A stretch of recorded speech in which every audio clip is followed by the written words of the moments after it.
Hi, it's Mother Mantis. So, Exodus. It's an upcoming science fiction RPG set in a future where humanity no longer lives in the Milky Way, no longer shares a single synchronized present.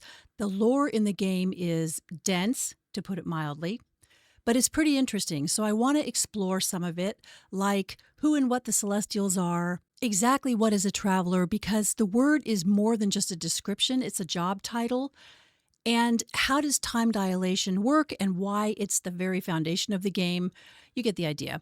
Anyway, I'll be doing that over a series of videos, but this video is an overview of the setting, how humans came to be where they are, how interstellar society works, and who else inhabits this space that the humans are now living in, and what kind of world you, the player, are entering as the game begins.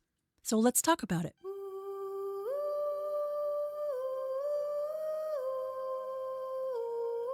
At some point in the 23rd century, humanity begins to leave the Milky Way galaxy.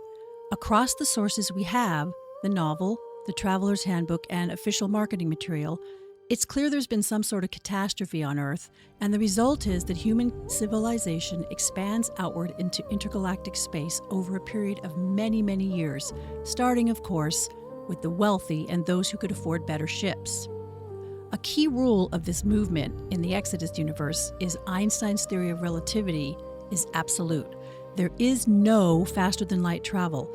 Time dilation is not a flaw, it's not an accident, it's a fundamental property of reality that cannot be bypassed by any means. This rule applies to every form of long-distance travel, regardless of how advanced the technology might appear.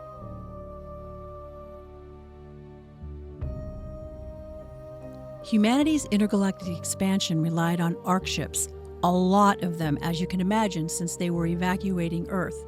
These vessels traveled at sublight speeds and they carried their passengers in cryosleep. These sleeper journeys were literally generation spanning, and many of the ships went off course, some went to someplace unexpected, etc. Because they were bound by relativistic travel, these ships took an extraordinarily long time to reach their destinations. Some of the later ships actually arrived tens of thousands of years after they were launched. So as a result, human migration did not happen in a single coordinated event. Instead, it unfolded as a long, staggered process. Entire populations departed from an earlier version of human civilization and arrived in a future that no longer resembled the one they had left behind, and the people there could be hundreds of generations removed. The arc ship's eventual emergence was not a surprise to those who understood relativistic travel, but they could be disruptive to the systems they entered. The game takes place in the Omega Centauri system some 16,000 light-years from Earth, in about 41,000 AD. Importantly, Omega Centauri was not settled all at once. It became populated through multiple waves of arc ships arriving over this 40,000-year period, beginning with those earliest ships that had left Earth. Because of this, humanity does not have a single shared human history. Cultural assumptions, political expectations, and technological baselines differ sharply, even between neighboring worlds. This layered settlement history is one of the defining features of the Exodus world.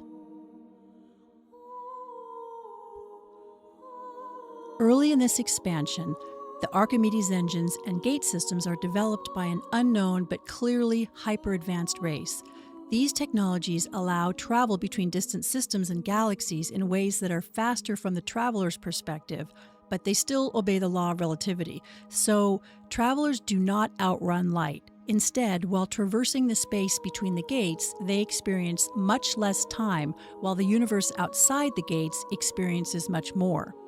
A journey that takes weeks, months, or years to the traveler may correspond to years or centuries elsewhere. This effect is consistent, it's predictable, and it's unavoidable. It's just an operational reality.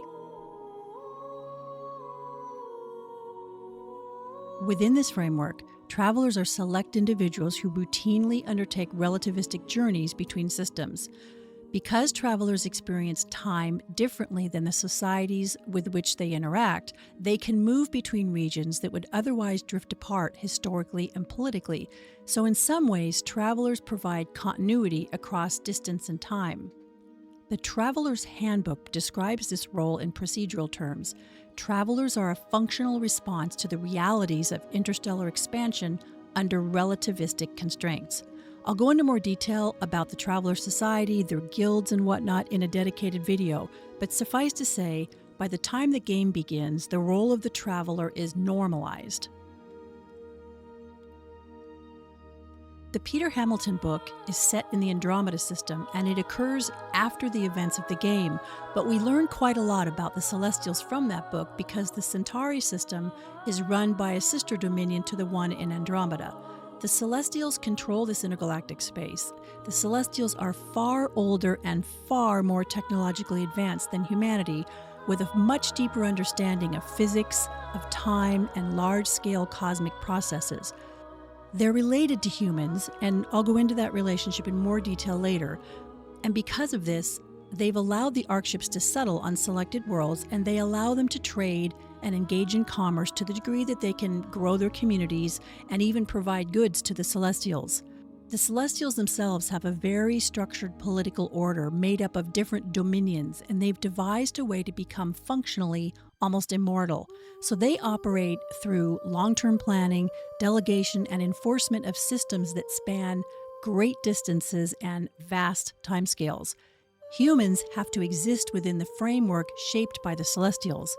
In the book, the Celestials are not presented as straight antagonists. Some of them are actually benevolent, but they definitely view us as little more than animals, and they do not allow humanity access to technology that would enable them to gain ground in anything approaching equality. This hierarchy and those restrictions are part of the game world baseline, and it sounds like the premise of the game is that the Centauri Celestials are pretty militant about keeping humanity under their heel. So whatever story the game is going to present us with, that's the historical background and the political framework into which it's going to be placed. In my next video, I'm going to focus on the Celestials themselves because there is a lot there. And then I'm going to take a deeper look at the Travelers, their roles, their communities, and their guilds. But I hope you found this short explanation of the game world informative. I thank you for watching and enjoy your day.